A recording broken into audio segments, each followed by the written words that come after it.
আসসালামু আলাইকুম। ধানের শীষ কাটা লেদা পোকা, আমরা কিভাবে এই পোকাটি চিনতে পারি? একটা পূর্ণবয়স্ক পোকা পাকার বিস্তৃত 1 ইঞ্চি হয়। পূর্ণবয়স্ক পোকা বা মথ গাছের নিচে গুচ্ছ আকারের ডিম পাড়ে এবং ডিমগুলো রেশমি লোম দ্বারা আবৃত থাকে।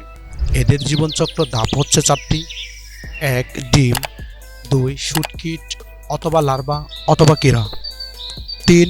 মোচকিট এবং 4. মথ অথবা পূর্ণাঙ্গ পোকা। কিভাবে এই পোকা ফসলের ক্ষতি করে, চলেন জেনে নেই আজকের এই ভিডিওতে। শীষ কাটা লেদা পোকা শুটকিট অথবা কীরা অবস্থায় ধান গাছের ক্ষতি করে। প্রাথমিক অবস্থায় কীড়াগুলো ধানের পাশ থেকে পাতা কেটে খায় এবং এতে কেবল ধান গাছের কাণ্ড অবশিষ্ট থাকে। এরা দলগতভাবে একসাথে থাকে, তাই ইংরেজিতে এদেরকে আর্মি ওয়ার্ম বলে থাকে। এই পোকা এক ক্ষেত কেটে তার পাশের ক্ষেতও আক্রমণ করে। এই পোকা যদি ধান গাছ না পায় তাহলে দেখা যায় বিভিন্ন জাতের ঘাস কেটে দেয়। শীষ কাটা লেদা পোকা ফসল খায় না, কিন্তু ধানের শীষ বা গাছের গোড়া খাচ্ছে, কারণ এই পোকা চোয়াল অনবরত বৃদ্ধি পায়। তাই তার চোয়াল স্বাভাবিক রাখার জন্য ধানের শক্ত অংশ শীষ কেটে দেয়। এই পোকা শুধুমাত্র খাড়া অবস্থায় ধানের শীষ কাটে, কিন্তু অবস্থায় খাচ্ছে না, শীষ কেটে মাটিতে ফেলে রাখে। এই পোকা আধা পাকা বা পাকা ধানের শীষ কেটে দেয়, এর জন্যই এর নাম শীষ কাটা লেদা পোকা। এই পোকা দিনের আলো সহ্য করতে পারে না, তাই রাতের বেলায় চলাফেরা করে এবং দিনের বেলায় জমির পাটলে লুকিয়ে থাকে। শুকনো জমিতে এই পোকার আক্রমণ বেশি হয়।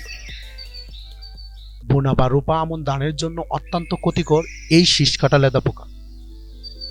চলেন আমরা জেনে নেই প্রাথমিক অবস্থায় কি প্রতিকার করতে পারি। আলোকপাতের সাহায্যে মদ সংগ্রহ করে দমন করা, হাত জাল দিয়ে পোকা ধরে মেরে ফেলা, আক্রান্ত জমিতে ডালপালা পুঁতে দিতে হবে যেন পাকড়ে বসতে পারে। সম্ভব হলে 1 থেকে 2 দিন খেতে 2 থেকে 3 ইঞ্চি পানি জমিয়ে রাখতে হবে। আধা পাকা ধান বাঁশ দিয়ে হেলিয়ে দিতে হবে।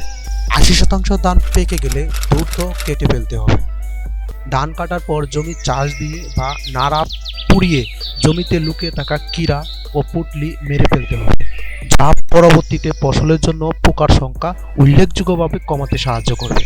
আক্রান্ত কেটে চারপাশে নালা করে সেখানে কেরোসিন মিশ্রিত পানি দিয়ে রাখলে ক্ষীরা আক্রান্ত ক্ষেত থেকে অন্য জমিতে আসতে পারে না। শতকরা 25 ভাগ ক্ষতিগ্রস্ত হলে অনুমোদিত কীটনাশক প্রয়োগ করা উচিত। অবশ্যই কীটনাশক বিকালে স্প্রে করতে হবে। আমাদের সকলের উচিত কৃষি বিষয়ে যে কোনো পরামর্শ পেতে নিকটস্থ কৃষক তথ্য ও পরামর্শ কেন্দ্র অথবা কৃষি অফিসারের সাথে যোগাযোগ করা। সতর্কতা: যে কোনো ধরনের কীটনাশক বিষক্রিয়ার ফসলের 18 থেকে 20 দিন থাকতে পারে, তাই কীটনাশক প্রয়োগ করলে কমপক্ষে 20 দিন পর ধান কাটতে হবে। ধন্যবাদ।